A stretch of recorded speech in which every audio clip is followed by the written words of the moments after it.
Mi nombre es José Luis Pomar, soy cirujano cardiovascular y he sido el responsable del programa de trasplante cardíaco en el Hospital Clínico durante muchos años desde su comienzo. Y me dedico ahora mismo a relaciones internacionales, por decirlo de alguna forma, con el hospital y la universidad. Bueno, yo creo que en realidad cualquier cirujano cardiovascular el trasplante es algo que le motiva mucho, te produce una gran impresión ver a una persona que no tiene corazón y ponerle uno nuevo y que vuelva a funcionar, pero es un campo apasionante desde que empezó en el 62, es algo que nos motivó mucho. Tuve la suerte de hacer una parte de la residencia en Canadá, en Montreal, donde pude empezar el programa de trasplante cardíaco y participar en el primer trasplante de corazón en Montreal en la segunda fase, y al llegar a Barcelona pues lo intentamos montar aquí también, y eso pues fue un challenge, uno más en la vida para hacer cosas.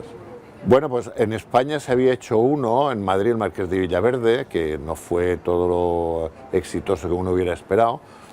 y no se habían hecho más, y entonces nuestro plan era organizarlo aquí el primero y tener un buen programa de trasplantes.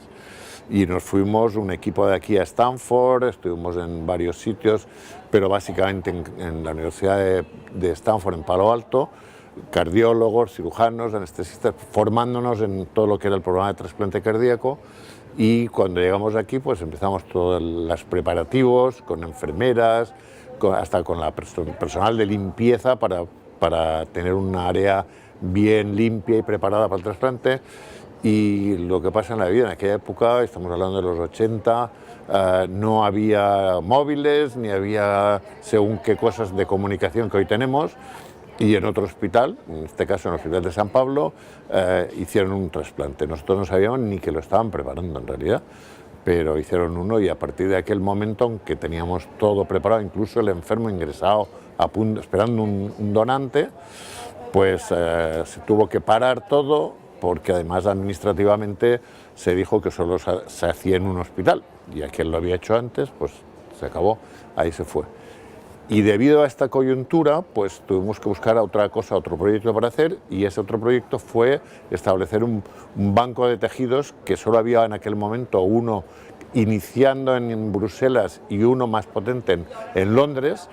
y el nuestro fue un poco el siguiente banco, que hoy en día es pues entre los 2 o 3 más importantes de Europa y el único que funciona de forma regular en España, con una actividad importante. Es decir, que eso nos dejó de hacer en aquel momento el trasplante, hicimos lo del banco de tejidos, y ahora, después de unos años, pues ya también se nos permitió hacer el trasplante, y ahí andamos todos. A nivel internacional todo el mundo reconoce que el llamado modelo español de donación de órganos es lo que ha permitido a España tener unas cifras por encima de los demás países. Y si uno compara con países de nuestro entorno, o incluso con Estados Unidos, etcétera, vemos que la tasa de donantes por millón de habitantes en España es realmente la más alta. Yo creo que el profesionalizar lo que es la donación de trasplantes, el hacer que la gente sepa cómo explicar a las familias que hay que ser generoso y dejar eso, más que las leyes, que también lo son, pero más que las leyes en general, obligando a la gente a hacerlo, yo creo que esa transmisión a la gente es fundamental, y en España yo creo que tenemos la mejor escuela de profesionales de la donación de órganos y de tejidos. La relación es, yo le diría que impresionante, porque con muchos de los pacientes ya uno a incluso hacerse amigo. Los primeros pacientes, lógicamente, les tienes más cerca, los conoces más, emisoras de radio o de televisión te dicen, ¿hay algún paciente que podría venir? Entonces, si tienes a uno que es periodista, pues más fácilmente le llamas a él y haces cosas conjuntamente. Entonces tienes una relación que ya no es solo médico-enfermo, sino incluso como amistad, y la verdad es que el noviembre exactamente celebramos los 300 y pico trasplantes de corazón que llevábamos hechos aquí, y tuvimos muchos pacientes que vinieron, que presentaron incluso su experiencia al resto de la gente que estaba en la sala, y motiva mucho, y sobre todo ver a los críos más pequeños, que tienen en el momento que los trasplantas todavía son muy jovencitos, y ahora los ves personas ya adultas, mayores, pues todo eso, quieras o no, impacta mucho a todo el mundo. Yo creo que fundamental. Hace también un año aproximadamente,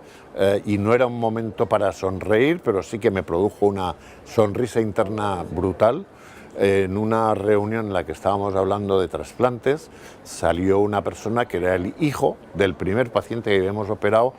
hace ya muchos años, y se levantó en público en un ambiente que no era el médico habitual, para explicar que estaba muy agradecido a los 18 años que había vivido su padre,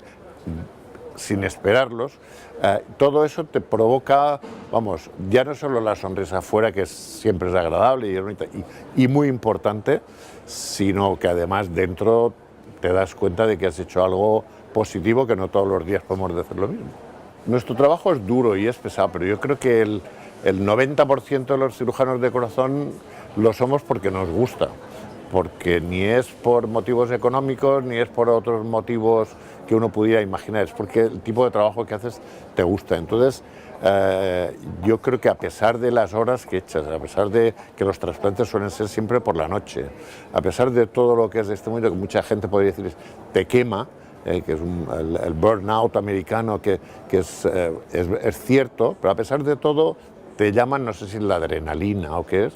pero te pones otra vez en marcha y llegas y estás a gusto y ríes con los hijos, con la familia del enfermo trasplantado. Y yo creo que tengo la suerte también de que les veo a veces, después de años, esa relación la sigues teniendo. Y realmente es impresionante. Totalmente, yo creo que tenemos un privilegio increíble de tener en nuestras manos las posibilidades de a una persona prolongarle la vida una serie de años, y más que prolongarles, darles una buena calidad de vida, porque a veces no es tanto que viva más años, sino que los viva bien y a gusto, y eso yo creo que es fundamental. Yo creo que a veces a lo mejor es muy manida esta frase de que uno se ponga en el lugar de si fuera un hijo personal el que necesita ese órgano, que se imaginen lo que es. Pero es así, es cierto, cuando uno piensa en la familia, piensa en que quiere lo mejor para ellos, y a veces son momentos duros cuando tienes que ser generoso y dar un órgano, o aceptar que cojan los tejidos. Por ejemplo, el hecho de que una persona de 70, 80 años pueda leer porque le han hecho un trasplante de córnea, o el otro que tenía el hígado ya fatal pueda volver a vivir y hacer vida normal, es tener parte de tu familiar viviendo ya en otra persona. Y yo creo que eso es fantástico.